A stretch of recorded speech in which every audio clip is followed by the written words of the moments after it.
Good morning, everyone. My name is Joyce McMillan. I am a co-chair of Repeal Capta alongside Angela Burton. And today we will be talking about the Family Miranda Act.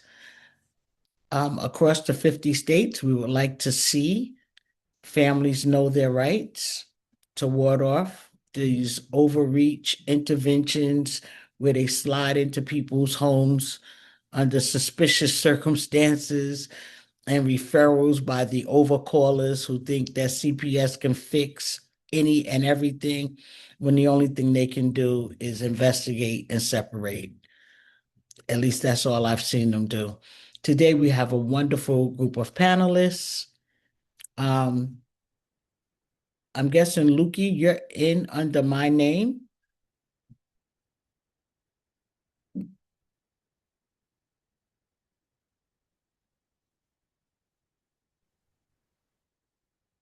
Yeah, guys, I'm a little thrown off. We're just going to give people a few minutes to get in because 150 people are registered. And so we're just going to wait another 2, 3 minutes as people are continuing to come in. Numbers are climbing quickly. So,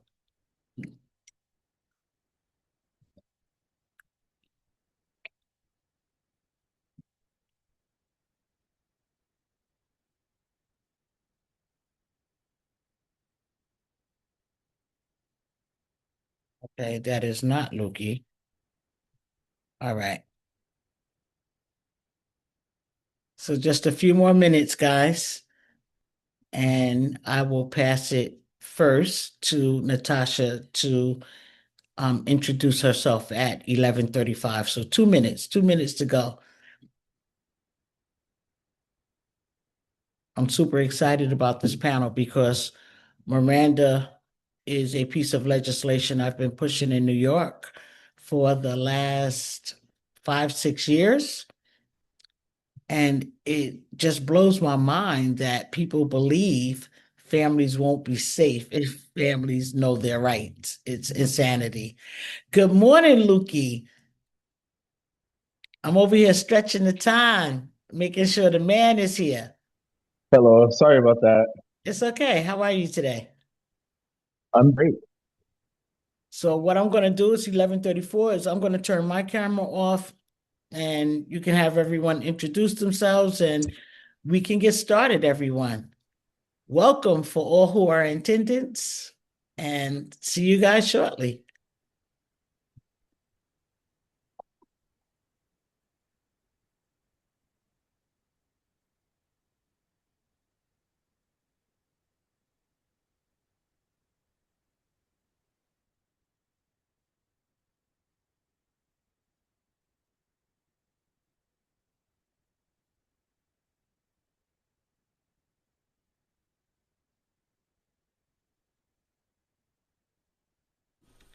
Okay, good morning, everyone. It is 11:35, so I am going to go ahead and introduce myself. My name is Natasha Calfany. I am an attorney at the Office of the Public Defender in Maryland. I represent parents who are at risk of losing their children to the foster care system. Currently, I am supervising our Better Together program, which is our pre-petition early advocacy program. We provide services to families who are under CPS investigation with the goal of keeping children in their homes and keeping families out of court whenever possible. I have been doing this work, and when I say this work, advocacy within the family policing system for almost 20 years now. I started representing children for several years and realized that if I really wanted to help my children clients, that I needed to be providing zealous advocacy to their parents, and began to do that for several years. And then having the desire to get involved in legislation, understanding that the courts can only do what the law allows, and that the law was really where our parents were being defeated before they even walked into a courtroom. And so now I am in a position where I can do both, advocate for parents, um, at the investigative level, in the court when needed, and also legislatively. And I guess I can popcorn it to Tarek or Tariq. Thank you, Natasha. Hello, all. My name is Tariq Ismail. I am filling in today for Max Selver, who was unable to be with us. Maybe you were expecting him, and sorry to disappoint, but hopefully I'll be able to step into his ample shoes. Um, I um, I co-direct the Family Defense Clinic at the City University of New York School of Law. Our clinic focuses especially on the early defense phase. Similar to Natasha, we work with families who are under investigation by Child Protective Services here in New York. That's called the Administration for Children's Services. And we do know your rights trainings in around the city on the question, and do our best to ensure that when folks know their rights, they also have legal support to back that up. That this work for me came out of representing families in family court for some years uh, before I joined the faculty at CUNY. And it became really clear to me that a lot of the harms that the families were facing in court were as a result of abuse of their rights before the case ever came to court. And that's, of course, also true of the many, many, many families who are being investigated and never end up in court themselves. So I'm excited to be with you all today, and to speak with you. And I'll pass it over to Tatiana. Hello, good morning, everyone. My name is Tatiana Rodriguez here out of Massachusetts. I am an impacted parent and also a former foster youth. I currently organize parents. I work at Family Matters First, where I founded in 2021 when I lost my son to my abuser. I did not know my rights when DCF came knocking on my door, and I realized after experiencing it as an adult and realizing I'm a third generation impacted parent in my family, that there was a huge problem in the system, especially when I started to organize with other parents. And not only that, I actually worked within the system thinking that I could help children within the system. And I quickly realized, like you said, Natasha, the best way to advocate for children is advocating for their parents, because I realized even myself as a child, I didn't have an adult to ever tell me what the system that I was going into was actually, um, sorry, I'm hearing feedback. Okay. I didn't realize the system that I was going into, what I was going to experience, and all the trauma that I was going to experience. And so now today I organize around Know Your Rights campaigns. I partner with Harvard Legal Aid Bureau to do um, Know Your Rights like sessions across Massachusetts. I've partnered with Harvard Law before. I'm currently partnering with FJLC in New York. And I've also partnered with Greater Boston Legal Services to really equip families to know their rights, to prevent families from entering the system.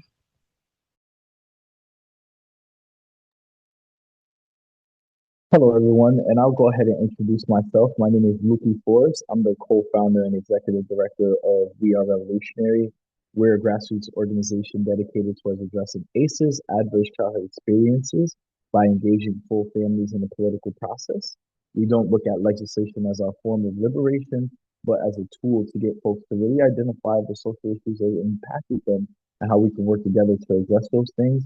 I'm someone who also has went through the foster care system. I work with a lot of young people within our communities who have also been impacted by the foster care system.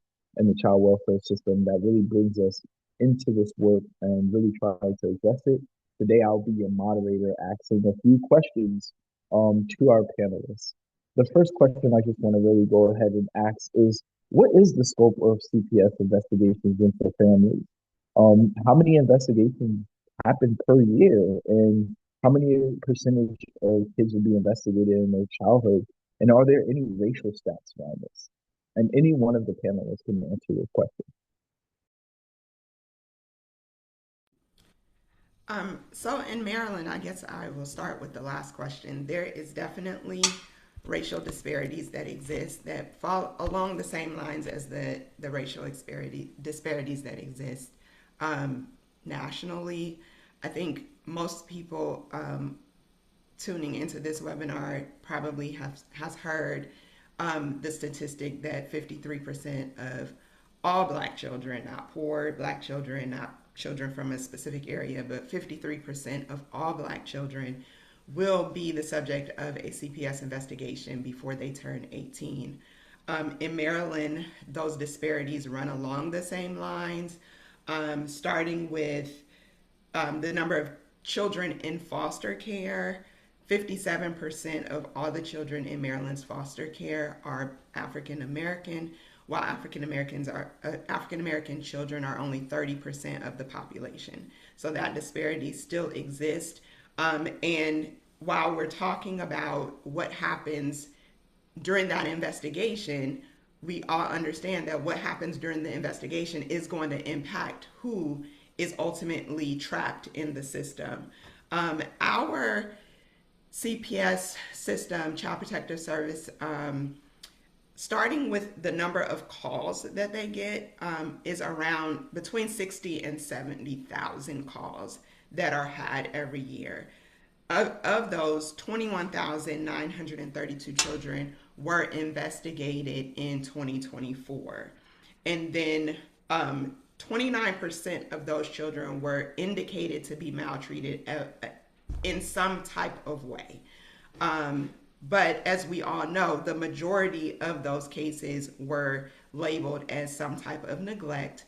And of those cases, I just read something from Richard Rexler that stated, I want to say that 80% of the cases that were actually indicated for neglect had something to do with poverty, or there was a confusion with the issues of neglect where it was actually poverty. So the investigative process is extensive.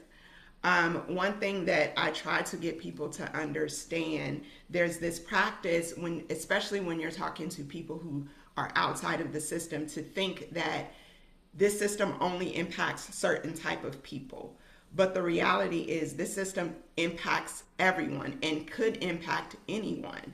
And so the number of people that are experiencing a knock on the door in an investigation far outweighs the number of people who are actually having an issue that could look like maltreatment, and far less people have an issue that is actually an issue of abuse and neglect.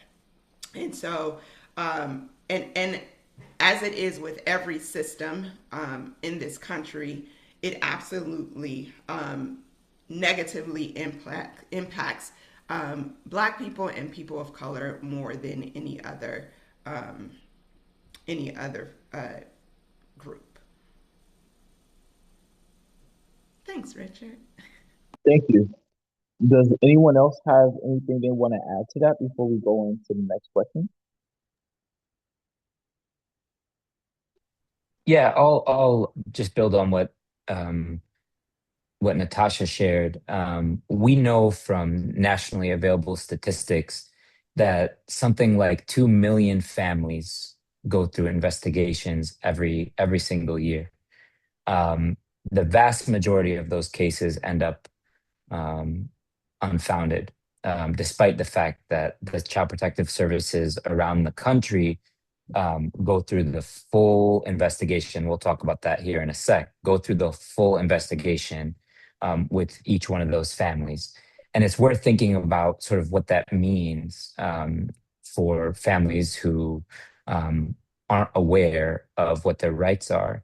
So in New York, for example, a recent study found that something like of the 50, New York City now, of the 55,000 uh, investigations that they did in New York City, I think this was in 2021, um, the Administration for Children's Services got a warrant to go into that family's house in 0.2% of those cases.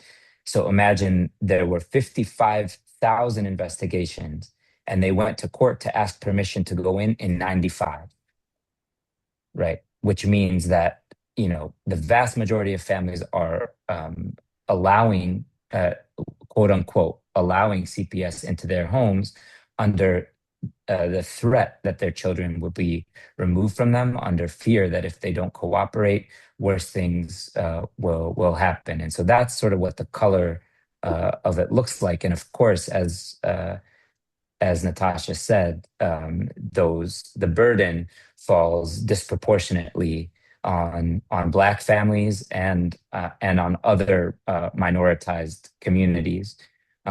So in the U.S., for example, while it's around 53% for Black families, that number is something like 1 in 4 white children who would go through an investigation.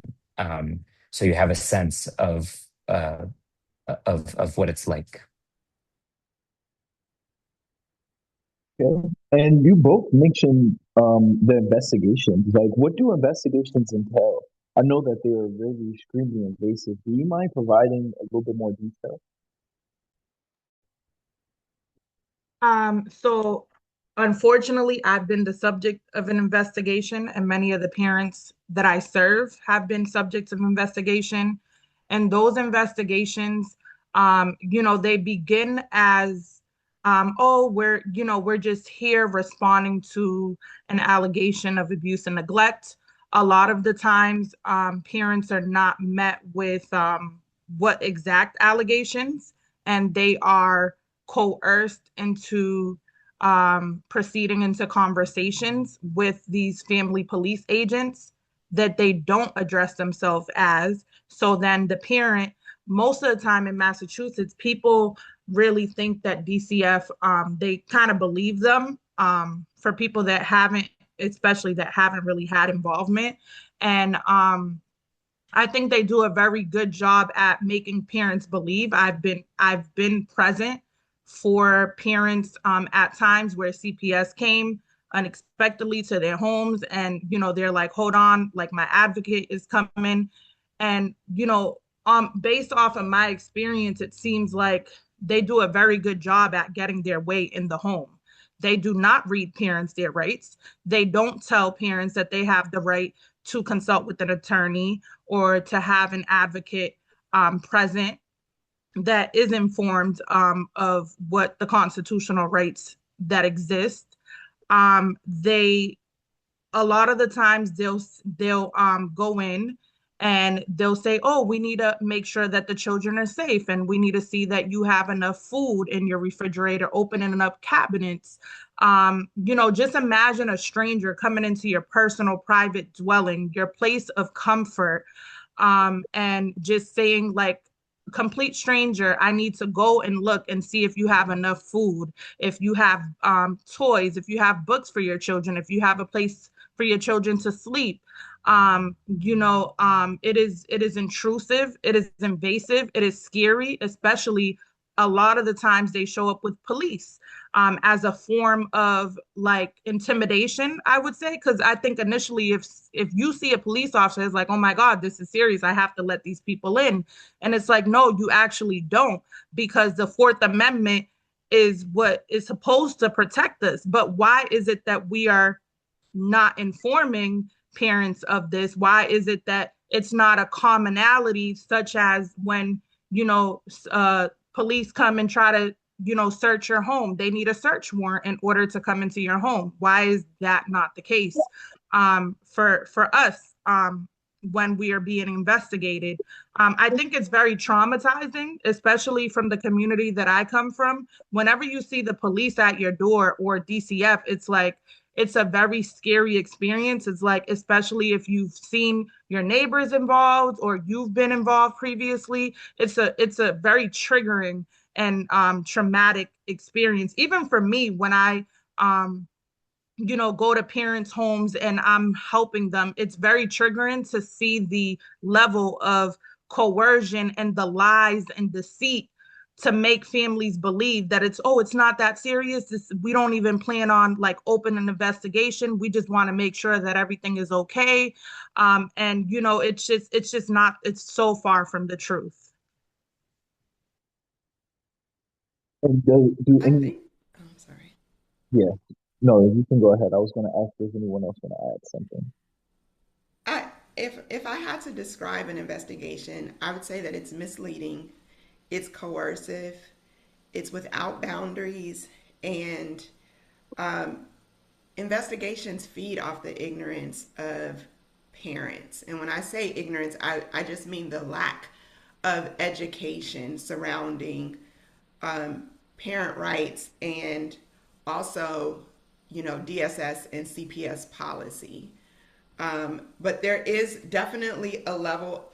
I think DSS has done a very, very good job branding themselves to people who are not impacted as the agency that helps when you have trouble or when a child is in trouble. And maybe because I've been doing this work for a long time, I'm always confused as to how people believe that, but that's what branding is, right? Branding makes you believe whatever the corporation wants you to believe about their product. And here, most people believe that if I'm in trouble or if a child is in trouble, then this is the agency that you call. And so that's the misleading part. The coercive part is because everyone believes that, there are really no checks and balances on the system as a whole, but also these investigations. So you have people thinking, if and CPS workers use the threat of, if you don't cooperate, if you don't let me in, if you don't let me look around, if I can't talk to your child, at the very least, I'm going to call the police. But, I can also take your child. And so that's the coerciveness of it. And because most people don't know what CPS can and cannot do, and I would even go a step further, is a lot of workers that I have encountered don't know their own policies of what they can and cannot do. CPS is steeped in a culture of, this is what we've always done, or this is how we do it. Because there's that lack of ignorance across the board, there are no boundaries. There's no one to hold a worker who is not being overseen by a court accountable to protecting parents' rights or making sure, or at the very least, following their own policies. And so I think people just need to be aware of all of the issues surrounding this system and why it is so harmful and impactful to our families and our communities. And Uh, Tatiana, I'm sorry, want to add something? if you don't mind, Luki, I'll just add a couple things. I'm going to drop in the chat. This is and maybe I'm not sure if folks can see it, but if someone else, one of my co-panelists, is able to send it to everyone, that would be great. That's a news story from 2021 that shows you the way that ACS trains agents. They have in New York City built a fake apartment in which ACS agents go through room by room, go through medicine cabinets, go through the fridge, go through people's bedrooms, and they ask questions that are so invasive. Anybody who's been through this themselves knows. They ask you questions about your relationship with your mommy and daddy. If they pull the kid aside, they might ask the parent to talk about their relationship with their significant other and to rate it from 1 to 10. They ask them about the medications that they use. They ask them to sign HIPAA releases so that they can talk to their doctors, so they can talk to their kids' doctors. It's so invasive in the way that both Tatiana and Natasha have said. And the perverse part about it is that the workers themselves don't know, not only do they not know their own policies, but they don't know the limits of their own power. So they are trained in a way that doesn't know limits. They believe that if they don't do the thing that they are trained to do, that they have not done their job. In other words, I had one agent tell me when I called to say, "Hey, my client doesn't want you to come into her house." The agent said to me, "Your client needs to understand, like every other Black mother in Brooklyn, she needs to let me in and do my job." Right? That's how they're trained. That's how they think. And so there's this perversion where neither the families oftentimes know their own rights or have the power to enforce them, nor do the agents themselves know what the rights that the parents have. And so you have both of these people blind to what the actual rights are, which creates a recipe for disaster, especially if there's no way to enforce those rights. So if they go in and ask questions that are really invasive after having compelled their way into the house, which they often do, there's no way to get that thrown out in court. There's really no way to hold them accountable. There are, of course, lawsuits seeking to hold them accountable in New York and elsewhere, but you really have to sort of like shoot the moon and beat the case and do all of that stuff. And in that moment only are you able to then try and hold them accountable if you have access to a lawyer who wants to bring a lawsuit that takes lots of resources and all of that stuff. So we're in a situation where, and of course, you're also in a situation where the communities who are affected by ACS investigations are the ones, it's concentrated in those communities. So families who have been investigated know the consequences of investigation. They've been through it. They themselves may be afraid to say no because they know my cousin or my neighbor or whatever pushed back and they had their kids removed, right? Or they might think that. And so the incentive is just to comply, just to lay down and sort of like let them run you over with the truck. That's the incentive, and the agencies know that. And I think about this as like it's theater. The Our government has not thought of a good way to provide for the needs of the communities that they're policing. So instead of providing for those needs, they tell the teacher who sees that a child might be hungry or might need better housing, "Hey, just call us, we'll take care of it." And instead of actually providing the housing that that family needs, they coerce the families by investigating them and effectively telling them stay in line. And that has its roots in slavery, of course, and our long history in this country of oppressing Black people. But it is not designed in a way to help, and it's telling on itself over and over and over again. And can I just add that after all that is said and done, most children investigated are not found to be maltreated. In 2024, among children receiving investigations or alternative response, about 15.8% were found to be victims, while the majority were unsubstantiated alternative response, no alleged maltreatment, and other dispositions. So at the end of the day, we go through all of this to then now not be found. There's no findings of maltreatment. And most of the cases that do end up getting involved in the system are due to neglect. And it's really bogus.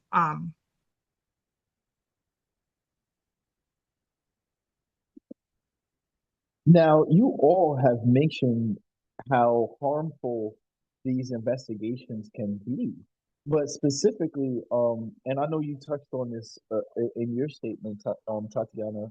Why is like the examination of housing of the house and even entering the home so harmful itself?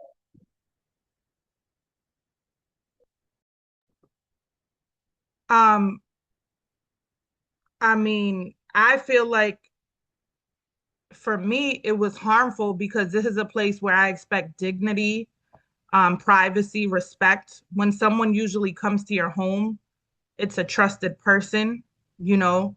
Um, it's the place where I should feel free to be able to have a glass of wine, on a after a week long of work and not be judged by a CPS worker that is coming in my home investigating me based on one allegation that most of the time is false, because a lot of these allegations anybody could just call in. And also you have teachers and doctors and all these people that have no idea about my community and my culture and are coming into my home, and they can judge me based off of one snapshot of one day and know nothing about me. Um, I feel like anybody, a stranger coming off of the street, coming into my home, it's just disrespectful to question me as a parent. I've been questioned even in the hospital. I recently had an experience where I was asked like, "Oh, well, I know you're going through a horrible time, and I just wanted to make sure you was okay." A social worker, and do you have somebody, taking care of your oldest? Like, what's that situation at home? And I'm just like, excuse me? Like, first of all, who are you and how dare you question my ability to like be able to make sure that my oldest son is taken care of because my son is in the ICU? Like, that is not like, that's just so inappropriate. So like to have somebody come in your home speaking to you, acting like they are here to save you, it's just so wrong, because at the end of the day, you don't even have resources to provide to me and my family. You're literally here to see if you're going to separate my child from me or police me further. And then that open investigation, or the open, now in Massachusetts, we have this like 90-day assessment where they call it this like, oh, this family assessment. We're just going to keep this case open. For 90 days. This is after the investigation. They don't find, it's like basically they don't have any findings yet. They just want to keep this open. And it's like, keep it open for what? Are you going to provide me resources? Because you're just keeping it open to further try to find more things for your case on separating my family from me.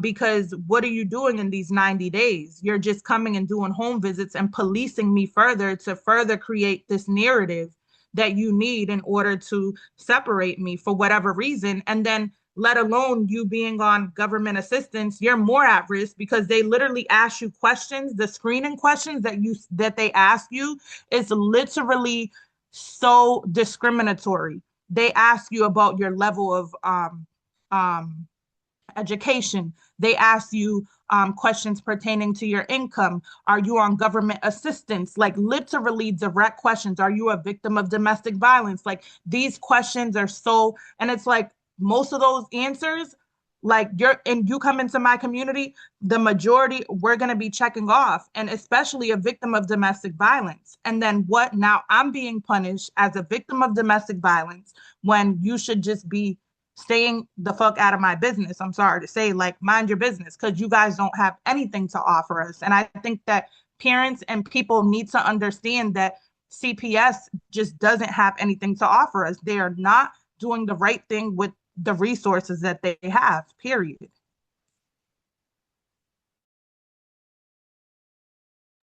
Does anyone else want to add on to why entry of homes and examination of homes are so harmful? I'm not a part of this, but I'm kind of a part of this. But I have to jump in and say one of the things that makes it even worse than what we're speaking about is when a case manager, caseworker, whomever they call themselves, comes into your home and does this investigation, even if there's no court involvement, they put you on a registry. And why this is so interesting that I'm jumping in right now is because I did a referral for someone who was seeking work in a hospital, and they were just informed by the hospital that they're on the registry. And so there's no court intervention or anything, but ACS put them on the registry only based on a investigation that a case manager did, who, like Tatiana said, just met this person in their home, random meeting based on a phone call to the state central registry, comes in and out of this person's home for 60 days, makes a determination that they neglected their child over some nonsense that we're not even really clear about because they never clearly tell you what's happening.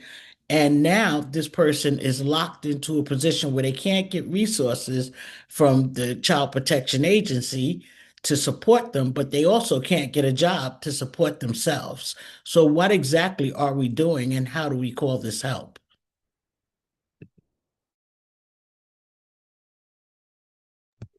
Recyclers. And the next question that I have is a three-part question. So listen closely while I ask this. What legal protections do families have against government agencies, including CPS workers, searching their homes? And what are ways in which CPS workers do search homes? I know that you just dropped an article in here.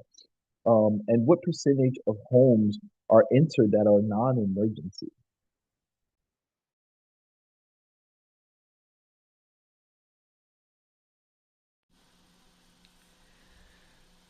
I think in terms of legal protections, we have one that most white Americans rely on, that should apply to these types of situations, and that is the Constitution, especially when it comes to protecting our homes from government invasions and intrusions. Um, but I think also, so there is that, and I think there's a whole conversation to be had on that. I think the biggest protection is education. And I think that's why it's so important for um, advocates to, whoever the advocate is, whether it's an impacted person who has just found out about their rights, or the friend of the person who now knows their rights, or someone in my position. It's so important for us to get the word out that parents do have rights, and that we know and understand what those rights are, and teach people how to enforce those rights when CPS comes to the door. Um, I think the second part of it, in terms of advocacy, which I realized this session, while when we were trying to get our Know Before They Knock bill passed, is that we have to start doing the work of challenging the policies, because there are a lot of CPS policies that are treated as law that are violations of the very rights that we're teaching parents about. And so the education piece, I think, is the biggest legal protection that we have, because there's laws that that already exist. The problem is most of us don't know about them, and because we don't know, we can't protect them. I think the other advocacy is the legislative piece. Here in Maryland, we have what we've called this year the Know Before They Knock bill, which unfortunately did not pass. This has been our third year of fighting for this bill that would make it statute, that would make it law, that DSS would have to provide parents written notice of their rights before they begin questioning parents, which even a legislator told me, this document is so powerful because not only would it inform parents of their rights, it would inform the worker themselves of their rights. And so another level of accountability is had when there is a law that would require you as the worker to know what they're not, obviously, as we just heard, that what they're not teaching you in training, what they're certainly not teaching you in the classroom as a social worker, if you even went to school to do this job.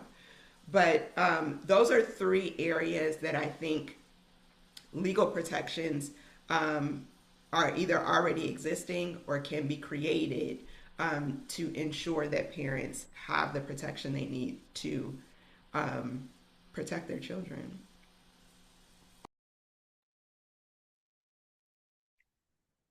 So part of the issue, part of the issue is that many states don't have these laws on the books.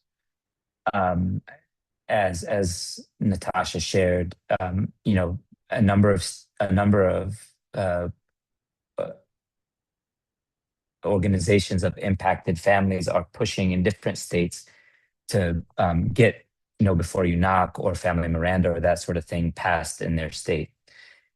The crazy part is that like in 6 or 7 states, those protections do exist, and yet the agencies aren't doing what the law requires them to do. And so that's part of the issue here, is also us holding to account the agencies to actually just do the things that they're promising to do. Many agencies claim that their policies actually, even if there's not a law, that there are policies that require them to do this, and yet they don't, because people don't know. So there's that part of it. I think beyond that, the question of sort of what to do once you know your rights is really important, because we can do know your rights trainings up and down the country, but if people don't have backup to back them up when they assert their rights, it can be really dangerous. As Tatiana said, often the cops show up. The cops are armed. Who knows? We've seen so many ways in which interactions with law enforcement of various types escalate. So educating people on what to do when they assert their rights, providing them with different types of support, be it communal support, to the extent that there are participatory defense models, people who, when a call is made, there's a phone tree where you can say, hey, CPS is at my door. Can other people show up and witness it at the very least? That's a powerful way of doing things. Of course, having attorneys who are trained in this space and willing to back folks up is also useful. And frankly, I think a willingness to be a little bit confrontational in this space is also necessary here and there. I think on the one hand, we do need to figure out ways to de-escalate and ensure that cases don't go to court and cases and children don't get removed. But I think what we end up doing as a result is often facilitating compliance in a way that reinforces these sorts of patterns. So to the extent that we as attorneys who sometimes enable this sort of behavior are willing to say, no, we're going to push back and we will protect our clients to the extent that they're willing to push back themselves. And if you want to go to court, we will stand up next to this person in court and force you to get the court order, and put them through their paces, right? That's the type of protection that you don't often see. And we've done that in our office, and it's funny to watch them react, actually, because they're just not used to it. The idea that you could pop up and show up in places where they don't expect you, where they expect to be able to railroad a family, and all of a sudden the family says no, and they say, well, what are you going to do about it? And the family's able to say, bet, here's my lawyer, and they're going to back me up. That is an important tool for the family to have, and the lawyer has to be willing to take that position as well. So that's the kind of thing that we think about in our clinic. My colleague and I, Julie, have written a little bit about this. It's risky. It's experimental. It's not open and shut. The notion that you have the right to remain silent in a criminal case, we see it on TV every day. Right. But in these cases, it's not so obvious. And like everyone here has said so far, the caseworkers themselves don't know. And so that's a really dangerous recipe that we have to be thinking about together. And so one way to put structure around that is Family Miranda, to start building the know-how. But just wanted to share that perspective as well. You both just highlighted so many important things, but I would like to emphasize, like, a right is not a right if you don't know the right. And Tariq, you highlighted so many important things about those interactions. The parent has to be confident and know that they have the right to exert that right. And I know a lot of people, one of the responses that I'm noticing, just with my experience and interacting with different attorneys throughout Massachusetts, is that they often are like, oh, well, you might want to just cooperate on this end and like, maybe not this side. Like, it's like, there's no like, it's this culture of like, oh, children are involved and things like this. And it pushes me to remember this past week that I was in Washington, D.C. with Joyce and our council for the ABA that Joyce and Louis Gasper have facilitated. And she mentioned something so important. She said, it's not about feelings here, right? We need to take the feelings out of the equation at some point and realize that this is the law. You are an attorney. You took an oath to uphold the Constitution. So while we are talking about children and families, at the end of the day, children and families have a Fourth Amendment Constitution. They have rights, right, to be protected. So, regardless of what you think is going on or what you may feel, we have to change this whole culture of the way that we respond and really stand up and be like, no, you cannot enter my home. You cannot enter my client's home. I am not available right now. I will reschedule with you. And if it's an emergency, there's different alternatives. Oh, you would like to see my child? Okay, I would bring my child out. I will show you that my child is physically okay. If you want to ask my child if she's in immediate danger, I will be there. You have the right to stand there when they're interviewing your child, right? So, like, I think that they do such a good job at making it feel like an urgent situation, and parents are like fluttering.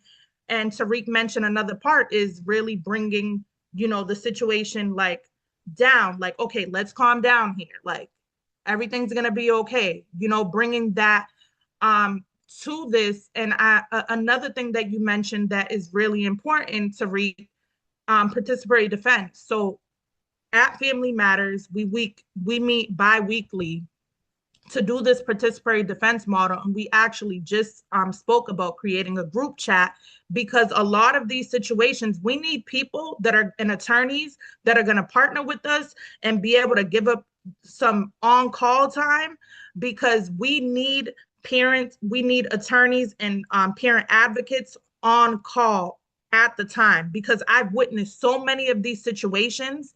And like, I've seen things happen before I got there that should have never happened. And when I got there, I seen the response when they saw my confidence and my assertion. You have to be very assertive with them when you are, telling them like, no, this is a right. I will speak to you later. Oh, how many days do you have to investigate? You have 5 days. Okay, do your job. I'm not helping you in that job. I helped you as much as I could. I showed you the child. The child is safe. Do you feel like it's an emergency? If you feel like it's an emergency, you do whatever you need to do. Call your supervisor, because your supervisor knows that my client has these rights. And a lot of the times we need to do that. We need to push back, because they'll have you questioning yourself like, is this really a right? Am I exerting this correctly? Like role playing, what if this happens? What if that happens? Because just solely just telling somebody a right, there's so many different scenarios that happen in real time, and so many weapons that the workers would try to use, because they're getting on to like what we're doing out here too. They're coming to these webinars. They're having people see like what we're doing, and that's totally fine. But we need to equip our parent advocates with the confidence, right? We need to have more know your rights cards, so that people are like, okay, let me stop, right? We created a know your rights card that says stop, literally just stop, right? Because I think that in these situations, emotions are so heightened. It sounds very scary. And really ultimately, like, if you just get a second to like be like, can a doctor just call you and say, hey, I want to have an appointment with you or whatever? No, people can't just call your phone and start, like, you have to schedule an appointment. Why can't DCF and CPS and all these people respect our time as parents, right? Like, you can't just show up to my house because you feel like it. Like, you're gonna have to, we'll get back to you. If it's an emergency, we can respond accordingly, and I could meet you in a park, or I can bring my child out so that you could leave me alone. But ultimately, like, there's so many ways to go about this. And the that we need to be pushing is to empower people and stand by them. And like I said earlier, like, we need more attorneys stepping up. And I know it's hard. The work that you guys have to do is really hard. But at the end of the day, if we don't create this defense line, Tariq, you mentioned it. There's Miranda that's been passed in so many other states, and CPS is not upholding it and not providing people with their rights and not providing people with their rights in their languages, because that's another big issue. Is like, if you're coming from another country and you're being told all these things, you're confused and you're just like, oh, I want to cooperate because I didn't do anything wrong, and not knowing that you can further harm your family by cooperating. So I think that is very important that we all take a look at the way that we're working.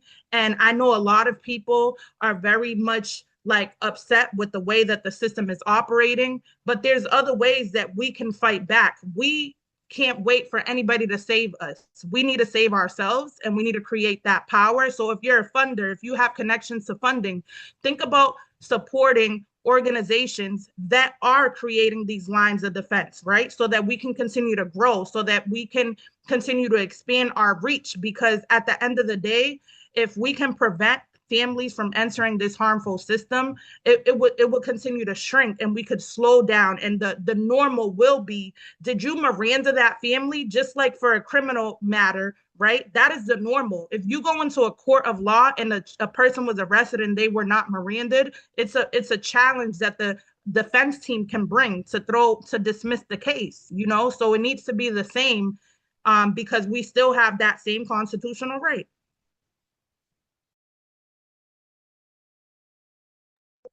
And I really appreciate where this conversation is going, because it really makes me want to ask, what are some examples of advocacy that we can really make sure that we're doing to ensure that families and parents are really making informed choices?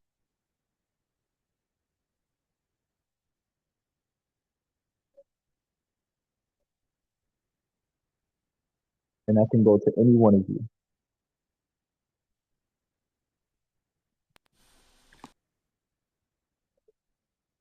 Go Okay. ahead, talk. I really was kind of, when you say, I, I'm probably just not understanding. When you say what are some examples of advocacies, are you meaning like, What type of advocacy can folks do? Like, what are ways that folks can, like, what are advocacy ways we can ensure that parents can make informed choices, like legislation, litigation, narrative change, okay. community building, knowing your rights? I think we all have our parts to play. I saw in the chat where someone asked, like, is there a place that attorneys can go to be trained? And I don't know the answer to that, but as an attorney, I know that I have the skills to get what I need to do the work. And I think that as attorneys, we just need to do that. I think what Tatiana was saying, um, and what Tarek was saying, it requires a level of courage and strength, because anytime you go against a system, there's going to be some additional harm done before things change. And so someone else in the chat talked about, the retaliation that happens, and that is a real thing. There are times where workers are doing things where, my team has said, all right, well, file your petition. If you think this child is in so much harm that they have to be separated from their parent, file the petition and we can fight it in court. And there are workers who will kind of pedal back and wait because they know that they can't, or what is that policy? Can you provide us with that policy? I've never heard of that. And then you have workers that will pedal back, but you also have those workers that are retaliatory. We've seen in our own practice where we've educated our parents and they get that knock at the door and they say, I need you to come back because I want to make sure that my attorney is on the phone. And they've been labeled as aggressive and not willing to participate.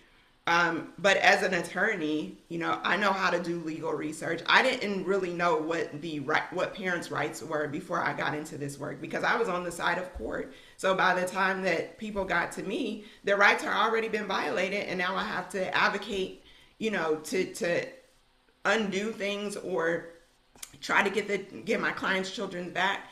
But I was able to do the legal research to find what the law says about what rights parents have, to research policy. Like some of this again just goes back to educating yourself and not being afraid as an attorney to get the pushback, not being afraid to upset people, not being afraid to be the department's enemy, and not being afraid to go to court and have to do it all over again.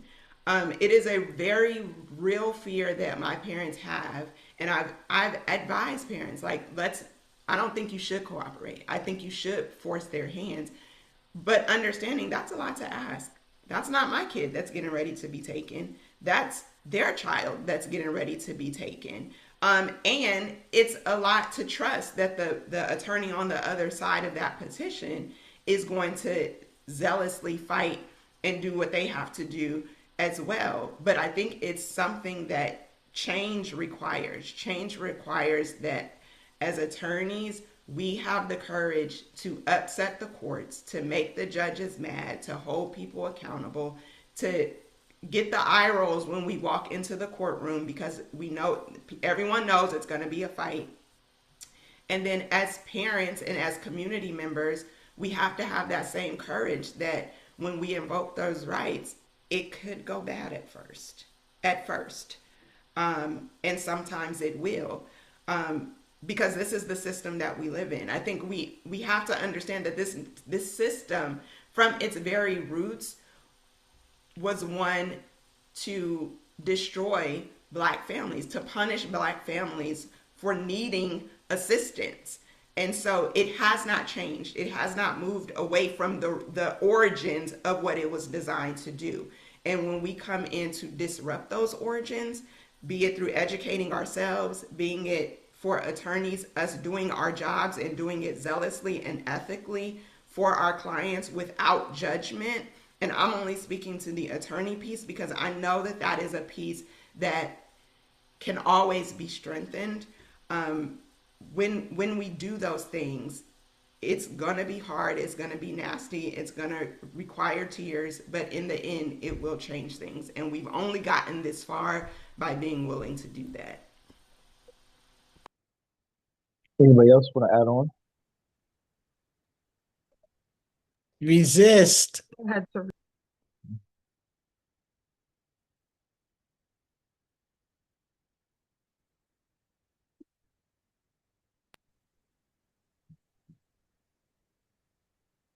Tariq, you can go. I saw you unmuted. But I saw you on mute. You should go. You should go. No, you can go because I already spoke a lot towards this. Me too. But I'll take your invitation. I mean, I listen. Like there are a number of things that we can do. I think being brave, as Natasha said, and as I've sort of tried to emphasize, especially for those of us who are in positions of privilege, like being brave as a lawyer should be relatively easy. You know, the courage to utter Fourth Amendment requirements in court is like a very different courage than the courage that you're asking of your client to say no to CPS when they're at the door. So, like looking a little bit silly in front of a judge because they think that you're saying something that's outlandish, or how dare you mention the Constitution in family court or in dependency court or whatever. That's bravery that we as lawyers need to sort of like learn and be willing to take on. We can also sort of build like capacity in communities to push back, to resist. There are things that we can do, like making sort of like joining organizations like Plan in New York, where there's a network such that when you have an issue that comes up,